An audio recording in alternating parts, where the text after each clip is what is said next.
Salut à tous, on se retrouve aujourd'hui pour l'épisode 1237 du Zap Image. On commence aujourd'hui en ce dimanche 13 septembre avec le futur troisième maillot de l'équipe de Liverpool qui a été dévoilé aujourd'hui. Donc Liverpool dévoile son nouveau troisième maillot, donc un maillot noir pour cette équipe de Liverpool, ce futur troisième maillot. Ensuite, pour continuer avec les champions d'Angleterre en titre, donc Jürgen Klopp aurait convaincu Wijnaldum de rester à Liverpool parce que le néerlandais hésitait de continuer avec Liverpool ou de rejoindre l'équipe du FC Barcelone parce que le coach du Barça, Koeman, a des vues sur Wijnaldum.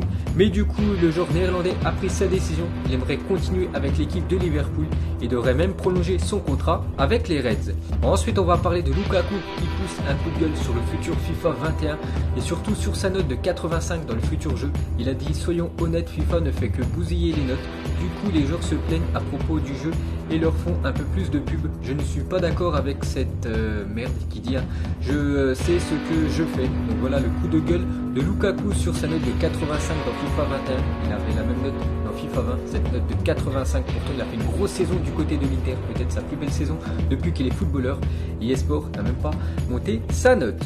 Ensuite, regardez le top 5 des joueurs les plus rapides du monde selon la Gazzetta italienne. Donc le joueur le plus rapide de la planète actuellement, c'est Alphonso Davids, plus de 36,51 km à l'heure.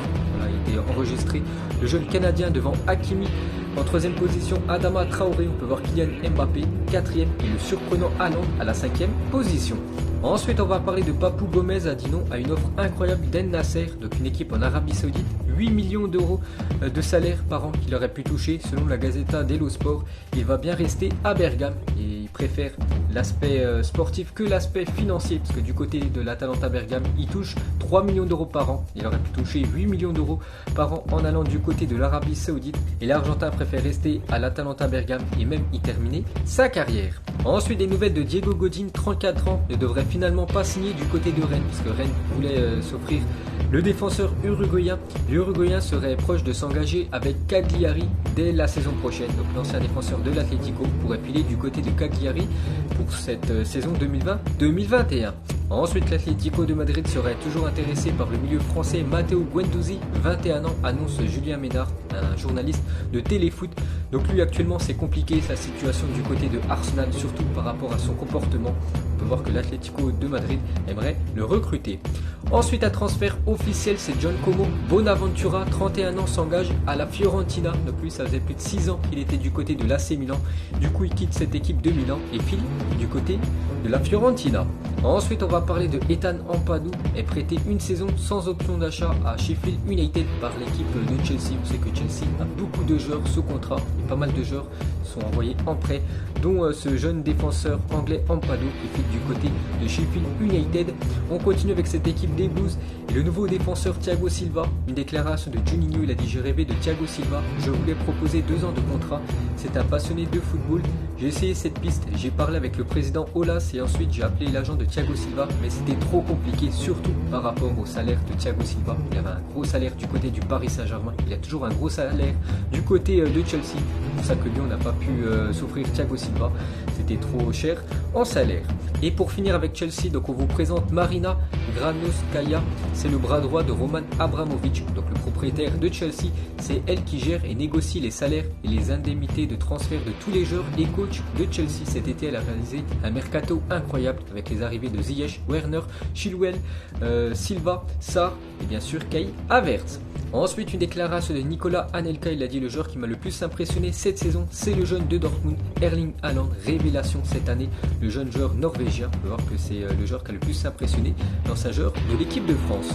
Ensuite, sur le journal espagnol AS, Eden Hazard est revenu au Real Madrid en surpoids pour la 2e année consécutive. Donc l'année dernière, après son transfert de Chelsea du côté du Real Madrid, il y a beaucoup de supporters du Real qui l'avaient critiqué par rapport au kilo qu'il avait pris pendant les vacances. Et la même chose pour cette nouvelle rentrée pour Eden Hazard du côté du Real. Donc une photo de lui il y a quelques jours avec la sélection belge lors des matchs de Ligue des Nations. On peut voir quand même qu'il a un peu de ventre, l'attaquant du Real Madrid.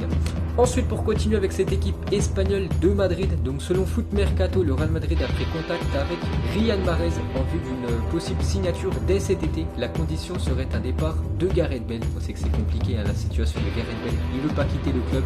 Donc le Real veut absolument lâcher Gareth Bale et pour le remplacer, il penserait à Riyad Mahrez, l'attaquant algérien de l'équipe de Manchester City. Imaginez une attaque Hazard, Benzema, Mahrez la saison prochaine. Pourquoi pas, bien sûr. Dans le foot, tout peut arriver. Donc le Real Madrid ciblerait Riyad Mahrez en cas de départ de Gareth Bale cet été. Donc on verra bien sûr si ça va se faire ou non. Tout dépend du sort de Gareth Bale, toujours sous contrat jusqu'en 2022 avec l'équipe du Real Madrid. Et le Real serait prêt à payer à Gareth Bale la moitié de son salaire pendant 2 ans pour qu'il parte, soit un peu plus de 7 millions d'euros par an, ce qui ferait 14 millions. Donc il y a encore 2 ans de contrat du côté du Real Madrid. Donc il pourrait même payer la moitié de son salaire pour qu'il quitte le club, le joueur gallois. Ensuite, un autre joueur du Real Madrid, donc les dirigeants du Real aimeraient bien qu'il quitte le club, mais lui aussi compte rester du côté du Real. Pourtant, il va très peu jouer la saison prochaine. C'est Mariano Diaz, l'ancien Lyonnais. À travers ses choix sportifs, Zidane a clairement fait comprendre à Mariano qu'il ne comptait pas sur lui. Malgré tout, l'attaquant ne cherche pas à faciliter son départ. Au contraire, il est prêt à rester, même s'il sait qu'il aura très peu de temps de jeu la saison prochaine. Donc lui aussi préfère rester du côté du Real Madrid, pas jouer, qu'aller dans un autre club et être titulaire. Et pour finir avec l'équipe espagnole, donc le Real Madrid a prévu de se réunir avec les capitaines de l'équipe dans 1 ou 2 mois pour discuter d'une nouvelle baisse de salaire après celle de 10% effectuée la saison dernière, surtout par rapport à la crise qu'il y a eu ces derniers mois. Donc les joueurs du Real Madrid pourraient encore perdre un peu d'argent niveau salaire. Ensuite, une déclaration de Maxence Cacré, révélation du côté de Lyon. Donc quelques déclarations du jeune Lyonnais, il a dit: je conseille le futsal à tous les jeunes footballeurs. On devient plus juste, techniquement plus rapide dans la prise de décision. Tout est bénéfique lorsqu'on arrive ensuite à 11. Donc voilà un conseil pour ceux qui veulent devenir footballeurs professionnels. Donc Cacré vous conseille de jouer déjà au futsal. Ça va vous rendre un peu meilleur, hein. Il dit que vous deviendrez plus juste techniquement, plus rapide dans la prise de décision. Et après, ça sera plus facile pour vous de jouer à 11 sur un grand terrain. On continue avec Maxence Cacré, il parle de son idole Iniesta, c'est mon modèle, il m'a beaucoup marqué. Pour moi, c'est le meilleur milieu qu'il y a eu dans le football. J'ai vu beaucoup de vidéos pour prendre exemple et m'en inspirer, notamment dans la capacité à s'orienter vite, justement. Donc voilà la déclaration de Cacré, grand fan de Iniesta. Et pour finir avec lui, donc le discours très intéressant de Cacré sur son déficit physique et sa capacité à réfléchir plus vite. Donc il a dit qu'on soit athlétique ou pas, c'est une question d'intelligence. En réfléchissant un minimum, tout le monde peut récupérer des ballons. Quand on a compris ça, ça aide. Moi je sais que je ne suis pas très costaud, il fait 1m74 pour seulement 63 kg. Donc je dois voir avant, je dois être plus attentif pour anticiper, être plus vigilant et m'efforcer à réfléchir plus vite que mes adversaires. C'est ça que j'appelle l'intelligence. Donc voilà la très belle déclaration de Maxence Cacré. Avec le football, ça se joue avec les pieds, mais ça se joue surtout avec la tête. Il a très bien résumé tout ça, le jeune Lyonnais. Ensuite, un autre footballeur, lui aussi, il n'a pas un gros gabarit, mais c'est l'un des meilleurs joueurs de l'histoire du football. C'est bien sûr Lionel Messi. À cette époque-là, cet enfant n'avait aucune idée qu'il deviendrait le meilleur joueur de l'histoire du football. Donc Lionel Messi, quelques photos à l'ancienne quand il était au centre de formation du FC Barcelone. Donc on peut voir avec l'équipe junior du Barça. Donc il est tout en bas à gauche, hein, si vous cherchez Léo Messi. Et sa première licence du côté du Barça, signée le 15 février 2002. Et pour finir avec lui, donc une époque où sportivement tout allait pour le mieux au FC Barcelone. Bon, après il est accompagné quand même de Iniesta et Xavi, donc un duo de milieu de terrain, peut-être l'un des meilleurs duos de l'histoire du football. Ces deux-là, ces deux Espagnols ont quand même remporté beaucoup de fois la Ligue des Champions, la Coupe du Monde, 2 fois l'Euro avec la sélection espagnole. Quel trio, ces trois-là à l'ancienne. Et un autre joueur aussi du championnat espagnol qui a marqué son empreinte, bien évidemment Cristiano Ronaldo, le calme avant la tempête. Ensuite, des nouvelles du défenseur allemand Jérôme Boateng, et on peut voir qu'il a changé de couleur de cheveux violette, hein, pour le défenseur du Bayern. Ensuite, une photo de 2 anciens joueurs de l'équipe de France, 2 attaquants, Djibril Cissé et Thierry Henry, 2 légendes, enfin surtout Thierry Henry, hein, qui a fait une très très belle carrière, Djibril Cissé un peu moins, mais ça reste quand même un très grand numéro 9 de l'équipe de France, une photo collector. Et pour finir avec les Bleus, une autre photo collector, cette fois-ci de Didier Deschamps et Marcel Desailly, à l'époque avec le maillot de l'équipe de France. Vous pouvez le voir en train de jouer à la console. Ensuite, jetez un coup d'œil au programme de la journée, car aujourd'hui, match en Ligue 1, match en Première Ligue et match dans le championnat espagnol.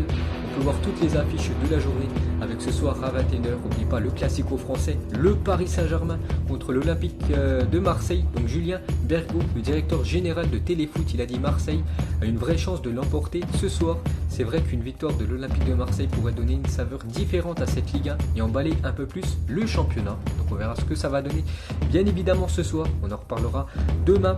On va parler cette fois-ci de la footballeuse Yuki Nagasato, internationale japonaise, va être prêtée par son club de Chicago Red Star, donc au Japon, au Yakuza Eleven, un club masculin. Elle deviendra la première femme à évoluer dans une équipe masculine. Donc voilà une petite info sur cette joueuse japonaise qui va jouer avec les garçons. Ensuite, le Real Madrid garde toujours une place importante dans le cœur et dans le bureau de ses anciens entraîneurs, donc Carlo Ancelotti et Mourinho, deux anciens coachs de l'équipe du Real Madrid. On peut voir qu'ils ont des posters et des photos des cadres de leur époque quand ils étaient du côté de l'Espagne. Ensuite, une déclaration de Didier Deschamps sur Anthony Martial qui a marqué des points lors des derniers matchs de l'équipe de France. Il a dit: Anthony est très solide, capable de marquer, de faire des différences. Il a réussi à faire avec nous ce qu'il a fait à Manchester United. À lui de continuer sur ce qu'il a fait en club. Son match il y a quelques jours, ça prouve qu'il est sur la bonne voie. Et peut-être, bien sûr, s'il continue sur cette série-là, il pourrait être convoqué pour l'Euro 2021 avec les Bleus. Ensuite, on va parler de deux attaquants déjà légendaires, Lewandowski et Luis Suarez. Donc Lewandowski, tout au long de sa carrière, c'est 733 matchs, 488 buts et 101 passes décisives pour l'attaquant polonais. Et Suarez, quasiment les mêmes stats, 758 matchs, 477 buts et 200 passes D pour l'attaquant uruguayen. Ensuite, une déclaration de Lionel Messi, il a dit: au-delà des joueurs du Barça, Thiago, donc son fils, me parle beaucoup de Cristiano Ronaldo et m'interroge souvent sur lui. Et Cristiano Ronaldo fait une déclaration sur Léo Messi: mon fils visionne des vidéos de Messi, cela ne me dérange pas du tout, cela veut dire qu'il a bon goût et qu'il regarde les meilleurs. Donc voilà le respect entre les deux meilleurs joueurs au monde. Ensuite, une déclaration de Vinicius Junior sur la future saison du Real Madrid. Il a dit: je me sens très bien physiquement car j'ai beaucoup travaillé en amont. Nous savons que la pré-saison est très importante pour éviter les blessures et pour être prêt face à tout ce qui nous attend cette saison. Les objectifs, tout gagner comme toujours du côté du Real Madrid. Le Real veut tout rafler pour cette future saison. Ensuite, on va parler de Miralem Pjanic, nouveau joueur du côté du FC Barcelone, sera présenté la semaine prochaine. Le numéro du maillot qu'il peut utiliser sont le numéro 4 et le numéro 8 après les départs de Rakitic et Arthur. Donc certainement le numéro 8 pour l'ancien joueur de la Juventus. Ensuite, une déclaration de José Mourinho sur Kimmich. Il a dit: je le vois comme un latéral droit et gauche, un défenseur central, un 6, un 8, un 10. Il a des qualités pour être n'importe où.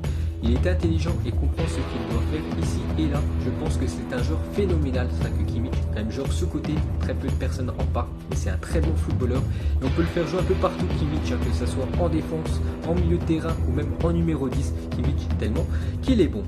Ensuite, une déclaration de Toni Kroos sur Zinedine Zidane. Il est incroyablement doué pour gérer ce groupe de stars. Il rencontre tous les joueurs en tête à tête, fait participer tout le monde et contrôle tout ce qui entoure le Real Madrid. C'est le meilleur entraîneur que l'on puisse espérer. Donc voilà la très belle déclaration de Toni Kroos sur son coach Zidane. Ensuite, les plus anciens se souviendront de la première vidéo de YouTube à avoir atteint le million de vues. Alors que maintenant, il y a des vidéos YouTube qui dépassent le milliard de vues. Mais la première vidéo sur YouTube à avoir atteint plus de 1 million de vues, c'est une vidéo de Ronaldinho en train de tester des paires de crampons Nike. Je crois que c'était des Tiempo à l'ancienne. Et c'est la première vidéo de YouTube à atteindre le million de vues. Et pour finir ce Zap Image, mettez-moi un prono ce soir sur le classico français entre l'équipe du Paris Saint-Germain et l'équipe de Marseille. Toujours un duel entre ces deux formations. Donc moi je vais partir sur une victoire du Paris Saint-Germain, surtout que le PSG a très mal commencé son championnat avec la défaite il y a quelques jours du côté de Lens. Donc je vais partir sur une victoire 3-1 du Paris Saint-Germain au Parc des Princes. Donc voilà les gars, la fin de ce Zap Image 1237. Donc si ça vous a plu, un petit like et je vous ferai l'épisode 1238 demain. Donc moi je vous laisse et je vous dis à la prochaine comme d'habitude. Ciao à tous.